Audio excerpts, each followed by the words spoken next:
The council chamber filled with worried voices. Delegates from 100 worlds sat in their seats, their faces showing fear. The war was going badly. Very badly. Ambassador Kriva folded her forearms across her chest. Her insect eyes watched the holographic display floating above the center table. Red markers covered nearly half the known galaxy. Each red dot meant another world conquered by the Kashan Empire. Another billion souls, enslaved or dead. "We are losing," General Tholmar said. His scales were gray with stress. "The Kashan fleet grows stronger with each system they take. Our forces cannot match their numbers anymore." Kriva had heard these same words for 300 years. 3 centuries of war.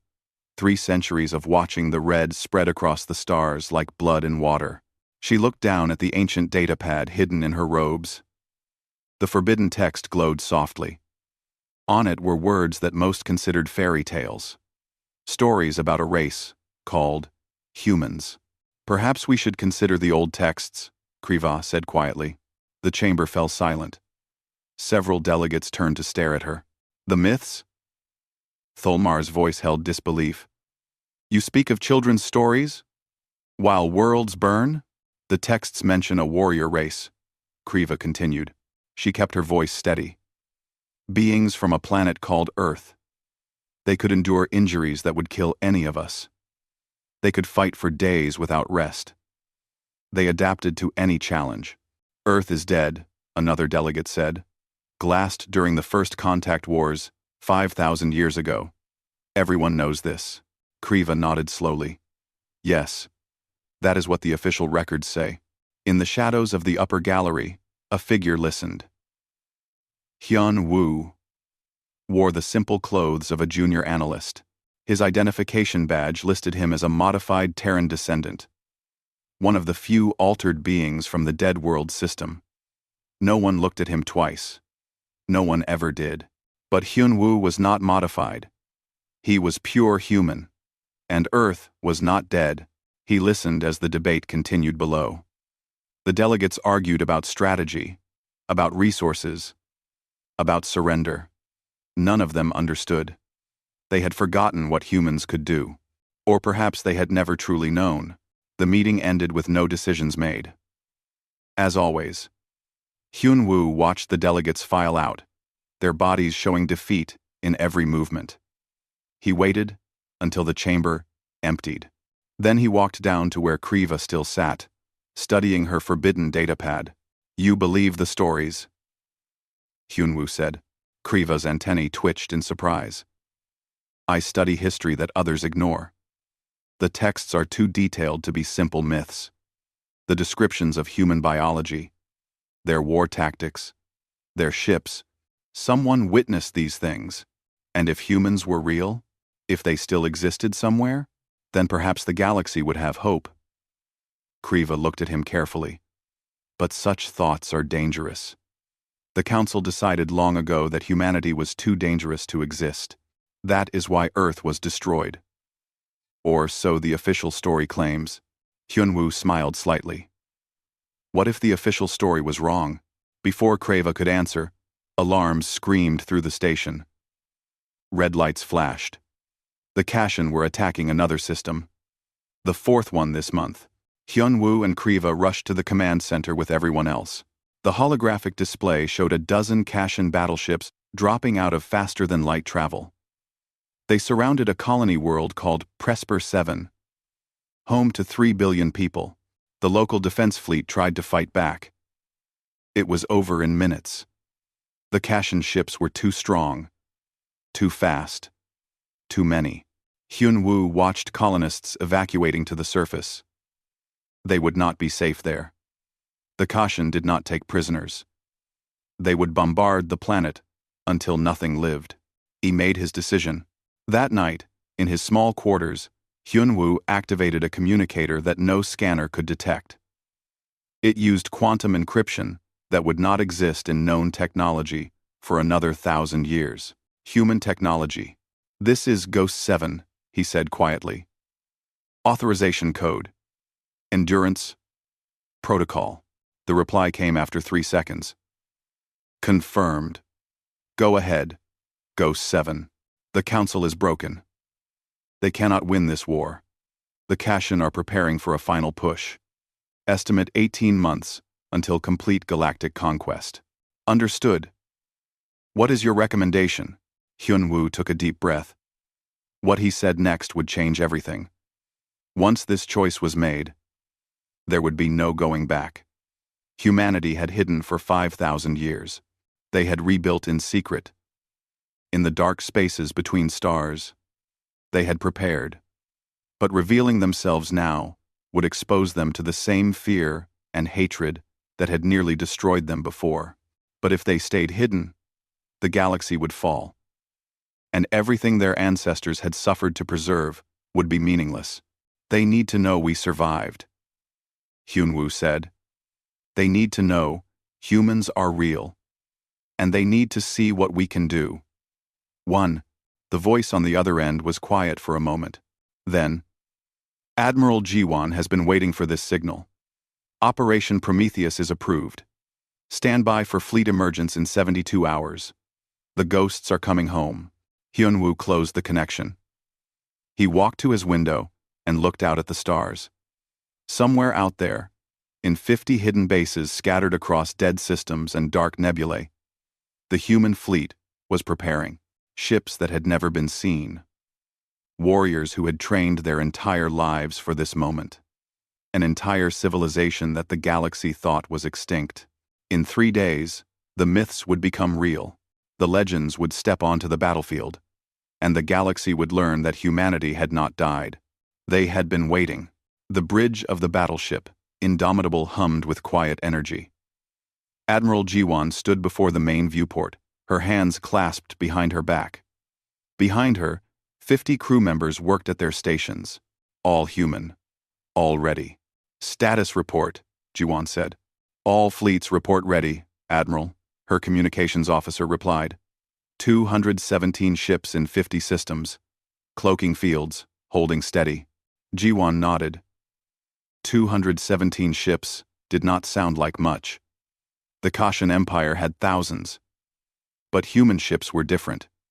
They had been designed with 5,000 years of hidden innovation, technology that other races had never imagined, and crews that could think, adapt, and survive in ways that would shock the galaxy. Begin decloak sequence. All fleets, synchronized emergence. Let them see us. Across 50 star systems, human ships appeared. They simply blinked into existence, where seconds before there had been empty space. Sleek vessels of dark metal, covered in angles that seemed to drink in light. No running lights. No bright markings. They looked like pieces of night. Made solid. On Veltara Station, alarms went crazy. Sensors that had shown nothing suddenly showed ships everywhere. Big ships. Warships. Hyunwoo ran to the command center with everyone else. The scene was chaos. Officers shouted. Screens flashed with identification requests that came back with no matches. These ships existed in no database. They used no known transponder codes. Where did they come from? General Tholmar demanded. Unknown, sir. They just appeared, all at once. Are they Kashin? No, sir. The hull design is completely different. And they are not attacking. They are just waiting. Then every screen in the command center changed. They all showed the same image. A woman in a dark uniform stood on what was clearly a ship's bridge. She was humanoid, but different from any race in the database. Her face was smooth, her eyes sharp and focused. Behind her stood others of her kind. Greetings to the Galactic Council, the woman said. Her voice was calm and clear. I am Admiral Jiwon of the Human Defense Fleet. You know us from your old stories. You thought we died 5,000 years ago. You were wrong. The command center fell absolutely silent. Humans, Kriva whispered. Her antennae stood straight up in shock. That is impossible, Tholmar said. But his voice shook. On the screen, Jiwon continued. Humanity did not die when Earth burned. We scattered. We hid. We survived in places you never looked. And we have been watching. We have seen the Kashan Empire spread like a plague across the galaxy. We have seen you fight and die trying to stop them. You cannot win this war alone, so we have decided to stop hiding. This is some kind of trick, an officer said. Humans are myths. They do not exist, Jiwan smiled. It was not a warm smile. We exist. And now you will see what the myths forgot to mention. You will see why your ancestors feared us. And you will see why the Kashan should have hoped we stayed hidden. The transmission ended. Within hours, human forces made contact with Allied fleets across known space. The meetings did not always go well. Centuries of stories had turned humans into monsters in the minds of many species. Some Allied commanders refused to work with human ships. Others demanded the humans surrender for war crimes their ancestors might have committed. But then the Kashan attacked a world called Terran 4. And everything changed. Taman led a team of 40 human soldiers. They called themselves a Special Forces Unit. They wore armor that seemed to shift colors to match their surroundings. They carried weapons that were simple but effective, and they moved in ways that seemed impossible. The Kashan had landed troops on Terran 4. 10,000 soldiers surrounded the main colony city. 2 million civilians were trapped inside. The local defense force had maybe 300 fighters left. They were preparing for a final stand they could not win. Then Taman's team arrived. 40 soldiers? The defense commander said in disbelief.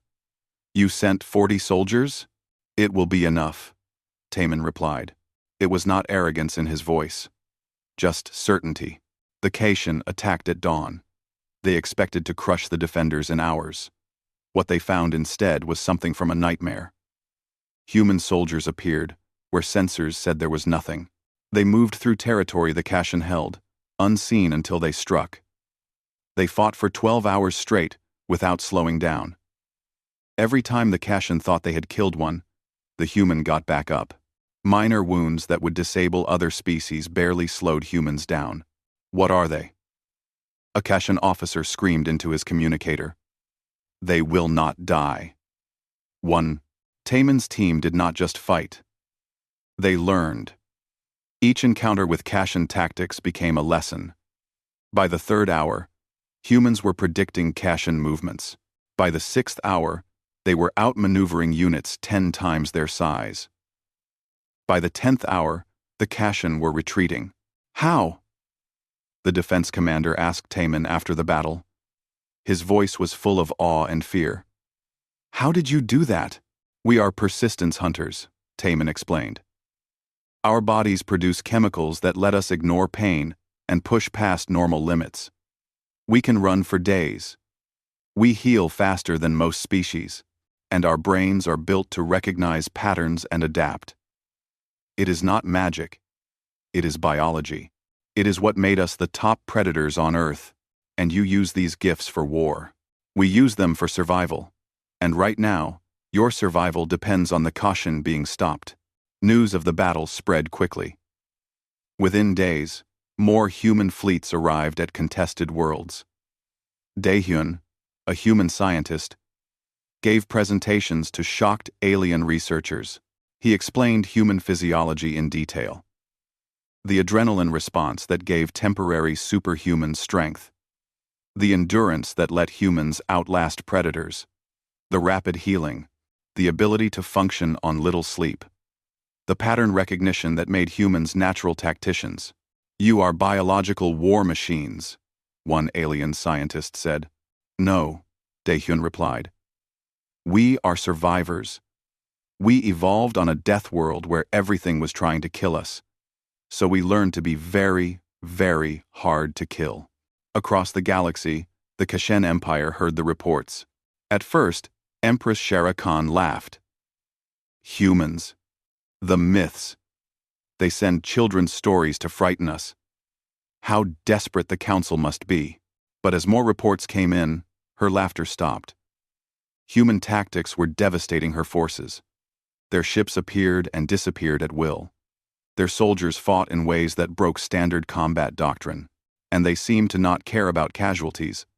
When a human fell, 10 more would step forward without fear. In her throne room, Shara Khan looked at the casualty reports. One human fleet had engaged 5 Kashan battle groups. The humans had won. They had lost ships, yes, but they had won. Find out everything about these humans, she ordered. If they are real, then they are a threat, and threats must be eliminated. The medical station on Firebase Echo smelled of disinfectant and blood. Minso moved between beds with practiced efficiency. Her hands were steady as she treated wounds that would have killed most beings. Around her, both human and alien soldiers lay injured from the latest battle. This one will not survive, a alien medic said, gesturing to a soldier from a species called the Vren. The soldier's breathing was shallow. His 3 hearts were failing. Minso checked the monitors and made her decision. He will survive. Prep surgical bay 2. But the damage is too severe. His organs are shutting down. Then we will keep him alive until they start working again. Minso's voice was firm. On Earth, we had a saying. You are not dead until you are warm and dead. We do not give up while there is still a chance. She worked on the Vren soldier for 6 hours straight. No breaks, no rest. Her hands never shook. When other medics needed to step away from exhaustion, she continued. Finally, the soldier's heart stabilized. He would live. The alien medic stared at her. How are you still standing? You have been working for 30 hours. Minso smiled tiredly. 30 hours is not that long. During my training, we went 4 days without sleep during a disaster simulation. Humans can push our bodies very hard when we need to. Word spread about the human medic who would not let anyone die. Soldiers from all species began asking for her when they were injured. They trusted her, and slowly, their trust began to extend to other humans as well. On the front lines, Suho led his squad through a ruined city. His team was special. It included 3 humans, 2 Vren soldiers, 1 insectoid scout, and a massive rock-based being called a Thorian, the first integrated combat unit. Many had said it would not work. Different species could not fight together effectively. They were wrong. Contact ahead. The insectoid scout clicked. Her name was Tika. Her multiple eyes could see in spectrums humans could not. Kashan patrol. 12 soldiers. 2 heavy weapons. Tika, you spot for us, Suho said calmly. Borath, you take point with me. Your stone body can handle their fire. Vren brothers, flanking positions.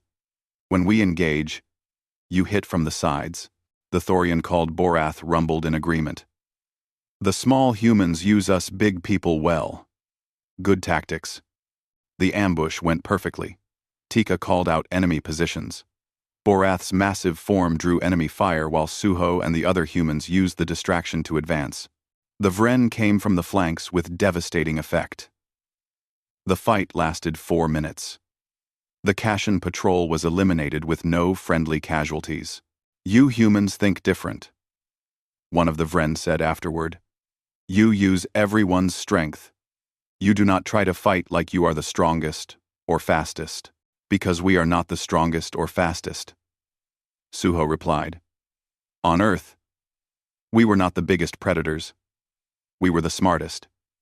We learned to work together, to use tools, to adapt. That is what makes humans dangerous. Not that we are strong, but that we think and change. In space above a contested world, the human flagship Defiance engaged a Kashan battle fleet. Jae-sung commanded from the bridge. His crew had been fighting for 3 days straight, 3 days of running battles, of hit-and-run tactics, of slowly bleeding the Kashan forces. Sir, the enemy is regrouping, his tactical officer reported.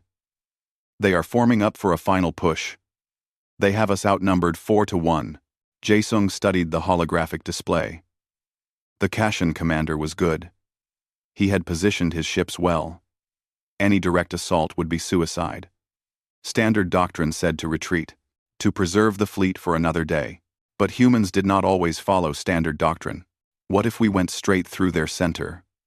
Jae-sung said quietly. The bridge fell silent. Sir, that would expose us to fire from all sides. Yes. But it would also put us inside their formation. Their big guns cannot fire without hitting their own ships. And once we are through, we can hit their flagship from behind. The damage we would take in the approach would be severe, maybe critical. Jae-sung nodded. Yes, but we will survive it, and we will win. That is what humans do. We take the risks that others will not. We survive what should kill us. And we win. The Defiance charged straight into the center of the Kashin formation. Enemy fire tore into the ship's shields. Armor plating cracked and burned. Sections depressurized. Crew members died at their posts. But the ship kept moving. The crew kept fighting. And when the Defiance emerged behind the enemy flagship, its weapons were still operational. The battle ended with the Kashin in full retreat. Commander Vektar of the Kashin Empire watched recordings of the battle in his quarters. He had been fighting humans for 2 months now. 2 months of losing. He opened his personal log and began recording. The humans are not what we expected. We thought they would be simple warriors. Brutal. Yes. Strong. Maybe. But they are more than that. They do not just fight. They learn. They adapt. Every battle. They are different. Every engagement. They have changed their tactics based on what we did last time. Vektar paused the recording and watched the Defiance charge through the Kashin fleet again. The ship should have been destroyed.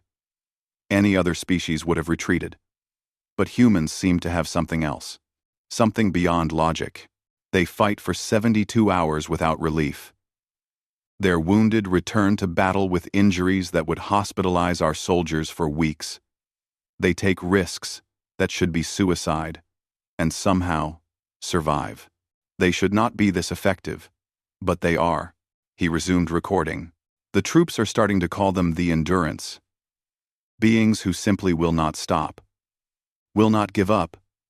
Will not accept defeat. I have studied Earth's history from the old databases. On their world, they hunted animals by chasing them until the prey collapsed from exhaustion. They survived ice ages, plagues, predators that could kill them with one strike. They made tools from rocks and built civilizations from nothing. They went from stone tools to space travel in 10,000 years. That should be impossible. But humans do not seem to care about impossible. Vektar closed the log. He looked at the tactical display showing human fleet positions. They were everywhere now. And wherever they appeared, Kashin forces lost. For the first time in his military career, Commander Vektar felt something he had never felt before. Fear. Not fear of death. Fear of an enemy that did not fight like soldiers. They fought like a natural force. Like a storm that could not be reasoned with or stopped. They fought like extinction itself.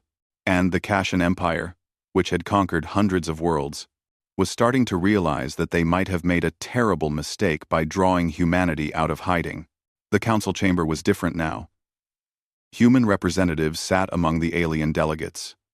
Unji sat straight in her chair, her diplomatic uniform crisp and formal. Around her, dozens of species debated the future of the galaxy. But they were not debating the war anymore. The war was turning in their favor. Now they debated what to do about humanity itself. They are too dangerous, a delegate from the Korvan sphere said. His voice trembled. We have seen what they can do. What happens when the war ends? What happens when humans decide they want more than just to help? What happens when they want to rule? Unji stood slowly. The chamber quieted. In the 3 months since humanity revealed itself, she had become known as someone who chose her words carefully. When she spoke, people listened. You ask what humans will do when the war ends, she said. You fear we will become conquerors. I understand. Your histories tell you that powerful species always dominate weaker ones. But you are judging us by your own nature. not ours. Your people are warriors. You cannot deny this. We do not deny it. Humans can be fierce warriors when we must be. But we did not come here to conquer. We came because no one else would. We came because if we did nothing, the galaxy would fall to the Kashan. And we do not want to live in a galaxy ruled by an empire that practices genocide.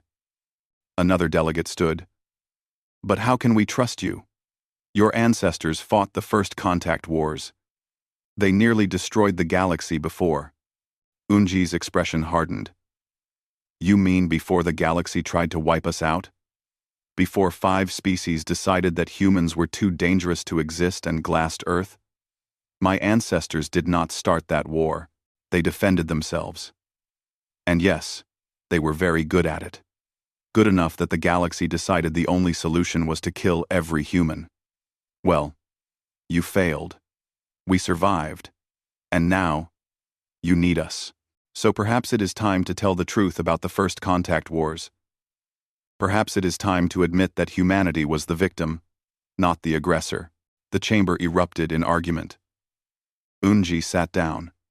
She had said what needed to be said. Truth was uncomfortable, but it was necessary. In a secure facility deep underground, Hyun-woo coordinated intelligence from 100 sources. He had shed his disguise. Now everyone knew he was human. His position had changed from hidden agent to liaison officer. But his work remained the same. Information was power. And right now, information was revealing something terrifying. We have confirmed the reports, he told Admiral Jiwon over a secure channel. The Kashan are building Nova bombs. Stellar detonation devices. They plan to destroy stars in key systems if they start losing the war. They will render entire sectors lifeless rather than admit defeat. Jiwon's face on the screen was grim. How many do they have? At least 12, possibly more. And we have located their main construction facility. It is on their throne world, Kashara Prime, the most heavily defended planet in their empire. Then we have no choice. We have to go there. We have to destroy those weapons before they can be used. Admiral, it would take a fleet of 500 ships to assault Kashara Prime successfully. We do not have those numbers. Then we do not assault it, we infiltrate it. Special Forces operation. Small team. Maximum skill. Impossible mission. Jiwon smiled slightly. In other words, the kind of operation humans were made for. Seo-jun received his orders with calm acceptance. He was a Marine, one of the best humanity had. His team of 20 had been chosen carefully. Each member had skills that would be essential. They were not the biggest or strongest, but they were smart, adaptable, and absolutely refused to give up. The mission briefing was simple. Infiltrate the most defended world in the Kashan Empire. Locate and destroy 12 planet-killing weapons. Escape before the entire empire came down on their heads. Estimated chance of success was 12%. Estimated chance of survival was 4%. I like these odds, one of Seo-jun's team said. They are better than most of our training exercises. The team laughed. It was true. Human Special Forces training was designed to be harder than reality. If you could survive training, you could survive anything. They inserted by dropping from orbit in stealth pods. The pods burned up in atmosphere, making them look like meteors. The team landed on Kashara Prime, spread out over 100 kilometers. It took them 6 days to regroup, moving through territory packed with Kashan forces. 6 days of hiding, infiltrating, and occasionally eliminating patrols that got too close. Hyun-woo fed them intelligence constantly. Guard rotations, patrol patterns, weak points in security. The human information network was everywhere now, built over 5,000 years of secret observation. The Kashan had no idea how much humans knew about them. Target located. Seo-jun reported on the 7th day. Underground facility. 12 Nova bombs in various stages of completion. Heavy guard presence. Automated defenses. This is going to be interesting. The assault happened at midnight local time. 20 humans, against a facility designed to be impenetrable. They moved like ghosts, using tactics that the Kashin had never seen. Humans were patient. They waited for the perfect moment. And when they struck with devastating precision. Seojun planted charges on the first Nova bomb. His demo expert disabled the trigger mechanism on another. His tech specialist hacked the facility's computer system and set all remaining bombs to self-destruct. Then the alarms went off. "We are compromised," Seojun said calmly. "Plan Omega. Everyone out. Meet at extraction point 3. Plan Omega meant every human for themselves. Scatter and escape, however possible." It was chaos, but controlled chaos.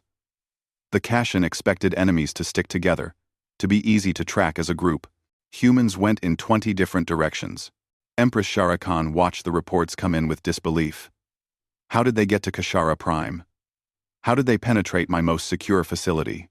Unknown, Empress. But the Nova bombs are destroyed. All of them. And the intruders? Most escaped. We killed 4. But 16 made it off planet somehow. Shara Khan struck her throne arm with one fist. Humans. They do not fight like normal beings. They do not care about acceptable risk. They see a mission that should be impossible, and they do it anyway. What kind of creatures are these? Her intelligence chief brought up files. Our analysis suggests humans survived on a world with extreme environmental pressures. They evolved to take risks, because playing it safe meant death. They developed persistence and adaptation because their prey was faster and their predators were stronger. They are biological optimists. Empress. Their brain chemistry actually makes them believe they can win even when logic says they cannot. That is insane. Yes, Empress. And it makes them extremely dangerous. Because they attempt things that rational beings would never try. And sometimes, they succeed. Shara Khan studied the galactic map. Red markers showed Kashin territory. Blue showed allied forces with human support. The blue was spreading. Slowly but steadily, humanity and its allies were pushing back. "What if we cannot win?" she said quietly. "Empress, what if we cannot defeat them?" "They will not stop.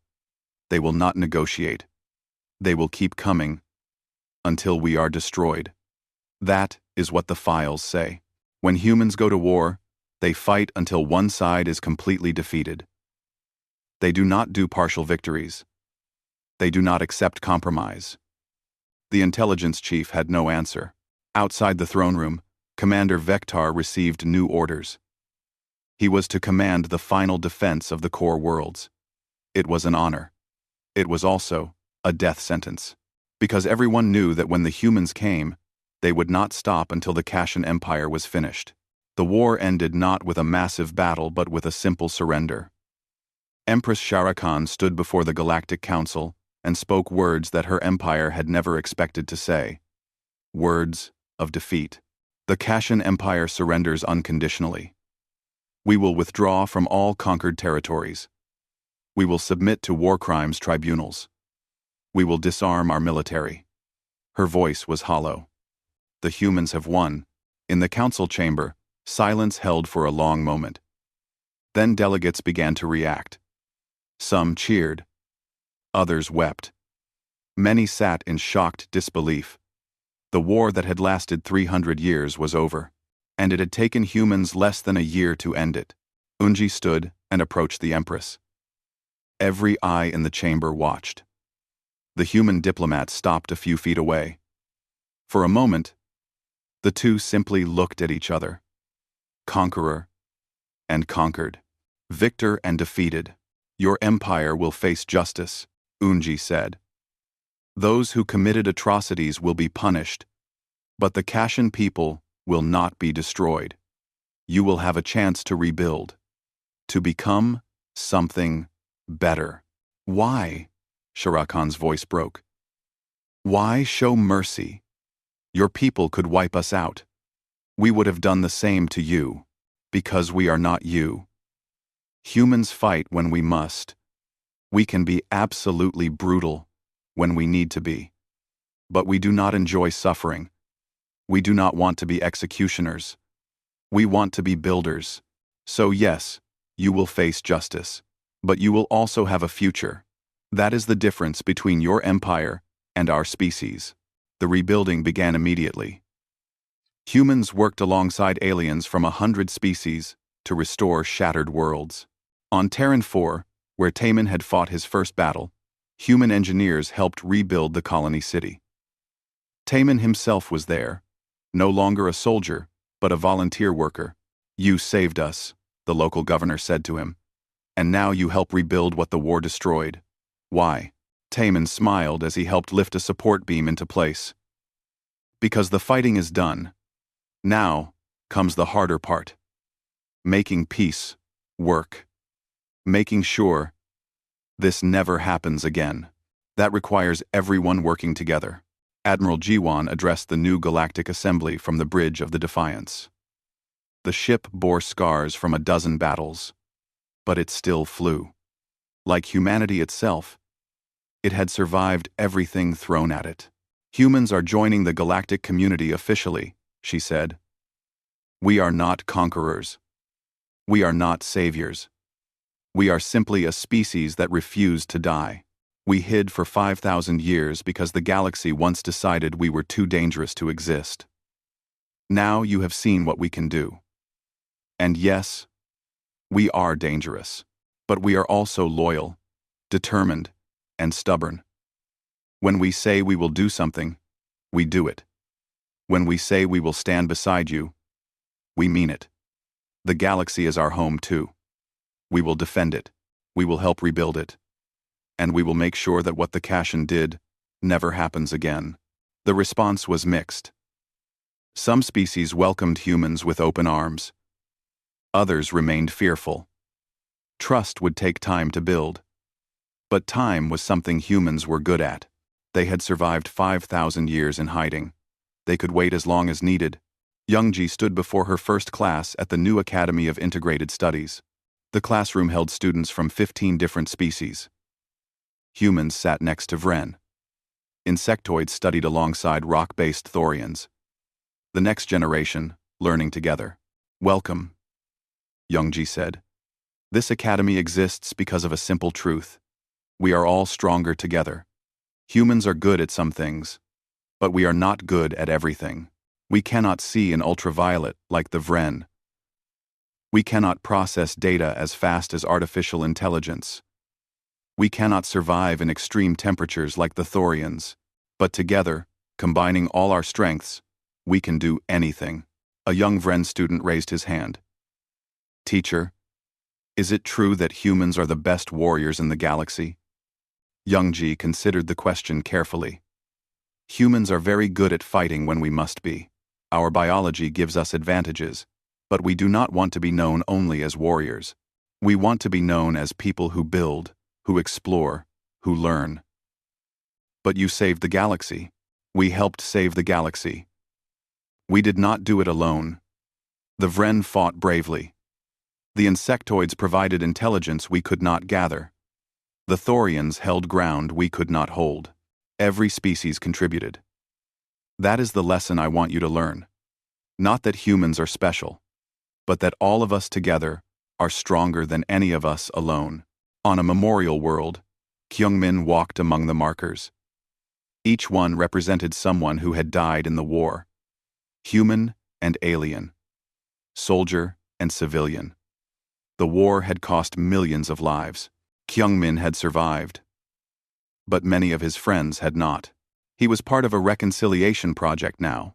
Humans working with former Kashan citizens to help them rebuild their society. It was hard work. Many Kashan still hated humans. Many humans wanted revenge for what the Kashan had done.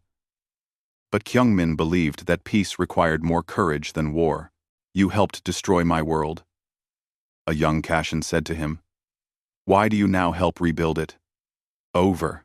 Because the war is over," Kyungmin replied. "I did what I had to do to stop your empire from conquering the galaxy. But I take no joy in what happened. You are not your empire. You are just people who were caught up in something terrible. Just like I am. So now we work together to make sure it never happens again. Can you forgive what we did? Kyungmin was quiet for a long moment. I do not know. Forgiveness is hard. But I can work beside you. I can help rebuild. I can try to see you as a person instead of an enemy. Maybe that is enough to start. In the council chamber that had once debated humanity's existence, representatives from across the galaxy gathered for the first full assembly since the war. Hyun-woo stood at the back, watching. He was still an intelligence officer, but now his work focused on preventing future conflicts instead of fighting current ones. It is strange, Ambassador Kriva said, standing beside him. 6 months ago, I read about humans in forbidden texts. Now you sit on the council. Myths became reality. We were always real, Hyun-woo said. You just forgot, or wanted to forget. What is humanity's greatest weapon? Your persistence? Your adaptability? Your refusal to give up? Hyun-woo smiled. None of those. Our greatest weapon is hope. We survived 5,000 years in hiding because we hoped we would be needed someday. We fought a war we could have lost because we hoped for a better future. We show mercy to our enemies because we hope they can change. Every human carries that with them. The irrational, impossible, stubborn belief that things can get better. That is what makes us dangerous. Not that we can fight, but that we refuse to believe the fight is pointless. On stage, Eunji stood to speak. She had been elected as humanity's chief representative. Her words would set the tone for humanity's role in the galaxy going forward. For 5,000 years, humans existed as myths, she began. Stories told to frighten children. Legends of a dangerous species that was destroyed for the galaxy's own good. But myths are just stories. And stories change depending on who tells them. Today, I want to tell you a new story. The true story. Since, she paused, letting her words sink in. Humans are not monsters. We are survivors. We evolved on a world that tried to kill us every single day. So we learned to endure, to adapt, to keep going when logic said we should give up. When the galaxy tried to exterminate us, we survived. When we saw you facing extinction, we stepped forward. Not because we are heroes, but because we understand what it means to face impossible odds. And we refuse to let others face that alone. The war is over. The Kashin are defeated. But our work is not done. Now comes the harder task. Building a galaxy where all species can thrive. Where differences are celebrated instead of feared. Where no one has to hide who they are to survive. That is the future we want. That is the future we will help build. Not as conquerors, not as saviors, but as partners, as equals, as people who stepped onto the battlefield when needed, and who will now step into peace with the same determination. The chamber erupted in applause. Not everyone applauded. Some still feared what humans represented, but most recognized the truth in Yoonji's words. Humanity had earned its place among the stars. That night, on 100 worlds, children of all species looked up at the stars, and they knew that somewhere out there, humans watched the same sky. The myths had become real. The legends had stepped onto the battlefield and changed everything. And now, in peace, those same humans were building a future where myths and reality could exist together. Where all beings, regardless of biology or history, could stand as equals under an infinite sky filled with infinite possibilities.